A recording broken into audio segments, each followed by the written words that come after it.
فيما يخص التدخل اليوم يتمثل في حريق نخيل بمحيط مسمى محيط الحدب.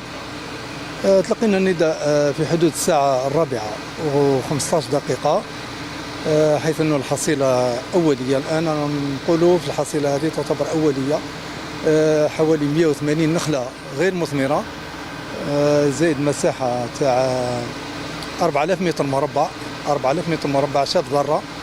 العملية الآن رانا تم السيطرة على الحريق ورانا في عملية تبريد، لكن دائما نتوخى هبوب رياح وممكن تزيد الحصيلة. إذن نحاول نديروا إن شاء الله، رانا عطينا أوامر باش تكون حراسة في المكان.